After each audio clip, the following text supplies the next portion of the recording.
मंच पर उपस्थित सारे महानुभाव, इस 2 दिवसीय संगोष्ठी के समापन सत्र में उपस्थित सारे प्रतिभागी, आप सभी को मेरा सादर अभिवादन।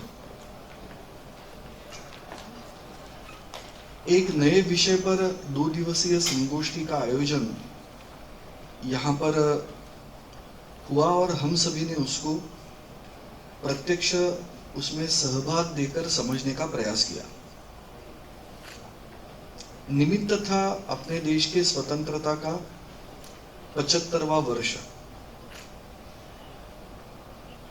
जैसे अभी उल्लेख हुआ कि इस विषय के बारे में स्वाभाविक ही सभी के मन के अंदर एक शंका थी कि ये जो 2 विषय, इनका आपस में परस्पर संबंध क्या है। क्योंकि हम सभी के मन में एक बात निश्चित हो चुकी है कि स्वतंत्रता के लिए संघर्ष यानी सत्याग्रह में सहभागी होना या ऐसी कुछ बातें करना, कारावास में जाना इत्यादि अगर कुछ बातें हुई है तो वो स्वतंत्रता प्राप्ति के लिए संघर्ष में सहभाग है। ऐसी एक कल्पना अपने मन में निश्चित हो चुकी है और उससे बाहर निकलने के लिए अपना मन भी तैयार नहीं है, ऐसा अनुभव बार बार आता है। तो इस स्वतंत्रता के 75वें वर्ष में हमें एक बार अपने स्वतंत्रता आंदोलन के बारे में पुनर्विचार करने की आवश्यकता है, ऐसे लगता है। स्वतंत्रता प्राप्ति यानी रास्ते पर उतरकर संघर्ष करना, लाठी गोली खाना, कारावास में जाना, इसी को संघर्ष कहना ये ठीक नहीं है। तो जैसे हम जानते हैं कि स्वतंत्रता का आंदोलन चला ही इसलिए कि जो आक्रमणकर्ता थे उन्होंने अपने स्व को मिटाने का प्रयास किया और स्व को सुरक्षित रखना, स्व को फिर एक बार स्थापित करना, उसका पुनरुज्जीवन करना, और वो भी विपरीत परिस्थिति में। एक बहुत बड़ी चुनौती अपने देश के लोगों के सामने थी और संघर्ष करते हुए उन्होंने कई प्रकार की बातें उस प्रतिकूल अवस्था में करने का प्रयास किया। ये सारी बातें उस संघर्ष के अंदर आती है, उस संघर्ष के बाहर नहीं है। और उसी प्रकार से अपने देश की इस ज्ञान की परंपरा को, जो अपने देश की पहचान है, उसको बचाकर रखने के लिए जो संघर्ष हुआ वो बौद्धिक जगत का, बौद्धिक क्षेत्र का संघर्ष था। उसको बहुत अच्छी प्रकार से समझने की आवश्यकता है और इसी बात को प्रकाशित करने के लिए, उजागर करने के लिए इस 2 दिवसीय संगोष्ठी का आयोजन यहां पर करने का प्रयास हुआ। उपेंद्र जी ने जैसे बताया कि इसके लिए बाहर से कोई वक्ता नहीं आएंगे, ऐसी बात कहने का मेरे मन में कारण एक ही था कि लगभग 1 साल भर मैं जितना इसके बारे में विचार कर रहा हूं, लोगों से बातचीत करने का प्रयास कर रहा हूं, उससे मुझे यही बात ध्यान में आई कि इस प्रकार की सोच ही अपने देश में बहुत नई है। इसको लोग बहुत अच्छी प्रकार से समझ पा रहे, ऐसा नहीं। तो स्वाभाविक ही तैयार वक्ता मिलना ये इसके लिए कठिन है। जो कार्यकर्ता इसके बारे में विचार कर रहे, उन्हीं का ये दायित्व बनता है कि उन्होंने अधिक विचार करते हुए इस विषय की प्रस्तुति करना। तो इस संगोष्ठी की तैयारी इस प्रकार से प्रारंभ हुई और मुझे लगता है कि जो प्रयास सारे वक्ताओं के द्वारा हुआ, उसके कारण निश्चित ही कुछ नई बातें इस विषय को प्रकाशित करने के लिए हमें प्राप्त हुई है। हमें इस बात को लेकर और आगे बढ़ने की बड़ी आवश्यकता है, क्योंकि स्वाधीन होकर 74 वर्ष की यात्रा पूरी करने के बाद भी जो अनुभव अपने देश में हम सभी मिलकर कर रहे हैं, उसमें मैं भी हूं, आप में से भी बहुत सारे लोग हैं। वो ये है कि दासता की छाया में आज भी हम सभी है, उससे पूर्ण रूपेण निकल पाए हैं ऐसी स्थिति नहीं है। इसलिए हमें इस बात का गंभीर विचार करना पड़ेगा कि अपने देश पर आक्रमण हुआ यानी क्या हुआ, उसका स्वरूप क्या था। और जब तक इस बात को ठीक प्रकार से समझ नहीं पाएंगे, तब तक उसका उपाय भी हम ठीक प्रकार से कर पाएंगे ऐसा संभव नहीं लगता। जैसे किसी भी एक वैद्य के पास रुग्ण पहुंचता है, तो वैद्य का पहला काम होता है कि उसका रोग किस प्रकार का है उसको समझना, एक तर्क के आधार पर उसको समझना। उसी प्रकार से अपने देश पर आक्रमण हुआ, हम दास बन गए, यानी क्या हुआ इसको ठीक समझने की आवश्यकता है। और उसी प्रकार से उस समय अपने जो सारे देश के वासी थे, उन्होंने संघर्ष करने का प्रयास कैसे किया, क्या स्वरूप था, किस प्रकार का उस आक्रमण पर उपचार, उपाय, उससे निकलने का प्रयास, उसकी दिशा क्या थी, उसको भी समझने की बड़ी आवश्यकता है। और इस दिशा में आगे बढ़ना ये आज बहुत ही आवश्यक ऐसी बात है, क्योंकि स्वतंत्रता के तुरंत बाद वास्तविक जो सारी बातें होनी चाहिए थी वो अपने देश में हो नहीं पाई। तुर्कस्तान के बारे में एक बचपन से मैंने एक उदाहरण सुना। वो ऐसा था कि तुर्कस्तान भी अपने देश के जैसा ही गुलाम था, आक्रमणों के कारण स्वतंत्र हो गए। और उसके जो नेतृत्व करने वाले उस समय नेता थे, कमाल पाशा उनका नाम था।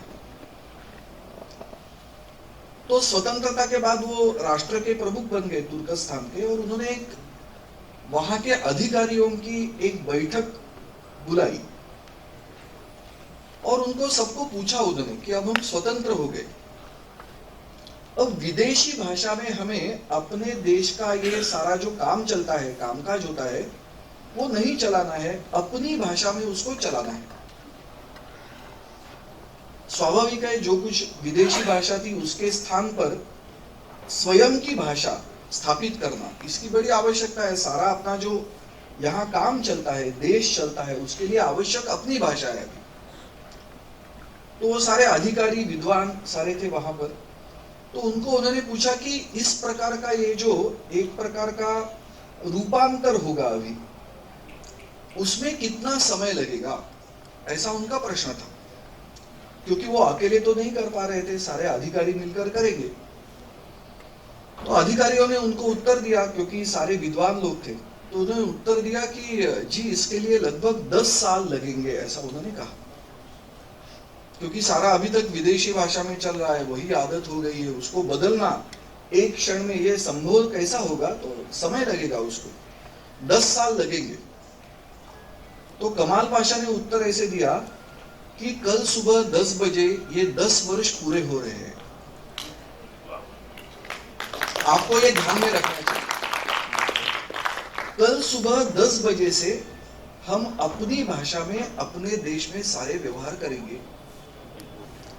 यानी इस प्रकार की एक तीव्रता कि हम स्वतंत्र हो गए, इसका अर्थ क्या है, इसका प्रकटीकरण है। हम जानते हैं कि आज भी अपने देश में अंग्रेजी का कितना प्रभाव है। आंग्ल भाषा में बात करना यानी विद्वत्ता का एक लक्षण माना जाता है। जिनको अंग्रेजी नहीं आती वो भी अपनी भाषा बोलते बोलते इतने अंग्रेजी शब्दों का उपयोग करते हैं दिखाने के लिए कि मैं भी एक विद्वान हूं। ध्यान में रखिए, अंग्रेजी कितनी अच्छी आती है पता नहीं।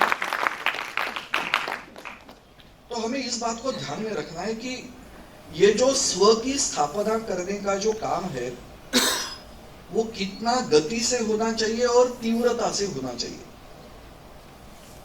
इसको ध्यान में रखकर हमें आगे बढ़ना है। जैसे मैंने प्रारंभिक कथन में उल्लेख किया था कि अपने प्रधानमंत्री जी ने बताया कि अगले आने वाले 25 वर्ष हमारे लिए कैसे है, दिशा क्या होनी चाहिए, तो उन्होंने कहा कि जो हमारी गरिमा हम खो चुके हैं उसको वापस लाना है, उस दिशा में सारे प्रयास अपने होने चाहिए। और अपने देश का ज्ञान का स्रोत वेद जिसको हम कहते हैं, वैदिक ज्ञान परंपरा है अपने देश की, उसको सुरक्षित रखने के लिए बहुत अच्छे प्रयास, गंभीर प्रयास अपने देश में करने की आवश्यकता है। समस्या तो है, एकदम सारी बातें बदलेगी ऐसी स्थिति भी नहीं है, हम सब जानते हैं, लेकिन इस प्रकार का प्रयास जिनको करना है उनको और गहराई से चिंतन करने की आवश्यकता रहेगी। क्या करना चाहिए, कैसे करना चाहिए, अपने देश में ऐसे कौन लोग हैं कि जो इस प्रकार का विचार करते हैं। मेरा देश भर घूमते घूमते अनुभव यह है कि इस प्रकार का विचार करने वाले बहुत अच्छी संख्या में लोग अपने देश में है, लेकिन बिखरे हुए हैं, उनको इस प्रकार का मंच प्राप्त नहीं होता, इसलिए उनके मन की बात कहां मैं कहूं, ऐसा प्रश्न उनके मन में है। उनके मन में इच्छा है कि इस दिशा में चलना है, वो स्वयं प्रयास भी करते हैं, लेकिन इनको एक साथ लाने वाला मंच नहीं है, और एक साथ नहीं आते इसलिए उनकी शक्ति भी बन नहीं सकती, प्रकट नहीं हो सकती। तो हमें इस दिशा में प्रयास करना है कि ऐसे अपने देश में लोग हैं जिनके स्वाभाविक जीवन में ये चिंतन चलता है कि अपने देश की ज्ञान की परंपरा क्या है, किस दिशा में हमें आगे बढ़ना चाहिए, अनुसंधान या शोध कार्य करना चाहिए, नहीं कैसा करना चाहिए, कौन से विषय है, ऐसी अनेक बातों के बारे में उनके मन में स्पष्टता है। और इस प्रकार के मंच अगर ऐसे सारे लोगों को उपलब्ध होंगे तो स्वाभाविक वो सारे लोग एक साथ आ सकते हैं, और वो जब एक साथ आएंगे तब उनकी शक्ति प्रकट होगी, और उस शक्ति के कारण ही परिवर्तन आ सकता है। इसको हमें अच्छी प्रकार से ध्यान में रखना है। अलग अलग प्रकार की चुनौतियां तो है अपने देश में, उन चुनौतियों का भी ठीक आकलन करने की भी आवश्यकता है, और उसका उपाय फिर हमें ध्यान में आएगा कि चुनौती का आकलन सही अपना रहा तो उसका उपाय भी निकल सकता है। कुछ समय पहले चुनौती का स्वरूप कैसे है, तो कुछ वर्ष पहले मैंने चिन्मय मिशन अपने देश में काम करते हैं बहुत सारे लोग उसमें, तो उन्होंने अपने देश की गरिमामयी ऐसी 500 बातें जो सुनकर, जो पढ़कर हमें बड़ा गर्व अपने देश के बारे में स्वाभाविक आएगा मन में, ऐसी 500 बातें एक एक पृष्ठ पर ऐसा एक पुस्तक प्रकाशित किया। हर पृष्ठ पर एक भारत के बारे में गौरवपूर्ण बात लिखी थी, और उन्होंने उस पुस्तक के आधार पर, अंग्रेजी में था, पुस्तक के आधार पर युवकों के लिए एक प्रतियोगिता रखी। उसको पढ़े और उसके आधार पर कुछ प्रश्न होंगे, और उस प्रश्न यानी वो प्रतियोगिता है, केवल परीक्षा नहीं है, प्रतियोगिता। उसमें जो विजेता रहेगा उसको अच्छा पुरस्कार वगैरह, ऐसी सारी बातें थी। उसकी उस पुस्तक की प्रस्तावना में उन्होंने अपने देश की समस्या का बड़ा मजेदार वर्णन किया था, वो आज भी मेरे मन में है। उन्होंने ऐसे लिखा था, हमारे देश में एक शब्द प्रचलित है, वो है एनआरआई, नॉन रेसिडेंट इंडियंस। ऐसा एनआरआई बहुत लोग जानते हैं, क्योंकि आजकल अनेक परिवारों के लोग विदेश में रहते हैं, तो एनआरआई ये शब्द पता है। तो उन्होंने कहा कि लेकिन आज अपने देश में समस्या क्या है, तो एनआरआई जैसा एक समूह है, वैसे अपने देश में आरएनआई इस नाम से जिनको जाना जा सकता है, ऐसा एक समूह है आरएनआई, ऐसा उन्होंने लिखा था। आरएनआई यानी क्या, रेसिडेंट नॉन इंडियंस, भारतवासी है लेकिन अपने आप को भारत का नहीं समझते, रेसिडेंट नॉन इंडियंस, और उनको ठीक करना एक बड़ी चुनौती है, ऐसा उन्होंने कहा। तो देखिए चुनौती इस प्रकार की है, अपने ही लोग हैं, अब अपने देश में विदेशी लोग नहीं है कि जो यहाँ आकर हमें कुछ हमारे साथ खेल खेलेंगे, ऐसा नहीं है। लेकिन उनके द्वारा निर्मित ऐसे जो लोग हैं जिनका वर्णन ऐसे मजे से हम कर सकते हैं, RNIs यानी रेसिडेंट नॉन इंडियंस,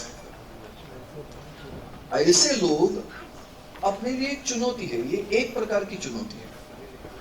तो ऐसे सभी चुनौतियों का आकलन करते हुए उसका ठीक उपाय क्या है, उसको करने की आवश्यकता कैसी है, कितनी गति से उसको कर सकते हैं, ऐसा विचार हमें इस समय करना है। और इसके पूर्व के सत्र में कल्पना ये थी कि इस संगोष्ठी के अंत में हम आगे क्या, कैसे बढ़ना, क्या करना, क्या कर सकते हैं हम सब मिलकर, इसके बारे में विचार होना चाहिए, इस प्रकार का सत्र था। तो उसमें भी कुछ बातें सामने आई है और मुझे लगता है कि ये जो यात्रा हमने शुरू की है वो मैंने जैसे कहा शुरू की है, इसका मतलब ये प्रारंभिक चरण है, इसको लेकर और आगे बढ़ना है। और मुझे ऐसा लगता है कि वैदिक विज्ञान केंद्र ये उसका सर्वाधिक उचित ऐसा स्थान है, उसी के लिए ये बना है। और हम सभी का सहयोग इस केंद्र के साथ भविष्य में भी रहेगा। तो इस विषय को लेकर हम कई अच्छी बातें कर सकते हैं और जिस विषय का प्रारंभ हमने किया उस विषय से जो बातें अब अपने सामने आई है उनको ठीक करने के लिए सारे प्रयास और उस प्रकार की दिशा लेकर आगे बढ़ सकते हैं। मुझे विश्वास है कि यहाँ पर हम सभी आए हैं, हम सभी के मन में भी इस संगोष्ठी के कारण एक विचारों का चक्र प्रारंभ हो गया है। उस चक्र को निरंतर आगे बढ़ाने का प्रयास हम सभी ने अपने व्यक्तिगत जीवन में करना ही है, लेकिन शक्ति का निर्माण अगर करना है तो हम सबको एक साथ आकर आगे बढ़ना पड़ेगा। और उसके लिए वैदिक विज्ञान केंद्र के साथ जुड़कर आगे बढ़ना ये सर्वथा उचित ऐसा कार्य रहेगा। तो मुझे विश्वास है कि हम सब मिलकर इस बात को आगे बढ़ाएंगे। और ये जो विषय आज स्वतंत्रता के अमृत महोत्सवी वर्ष के निमित्त हमने अपने सामने लाया, अपने मन में उसका विचार करना प्रारंभ किया, उसको और गति से आगे बढ़ाने में हम सब सफल होंगे और यही भारत माता के प्रति हम सबकी सेवा होगी। नमस्ते।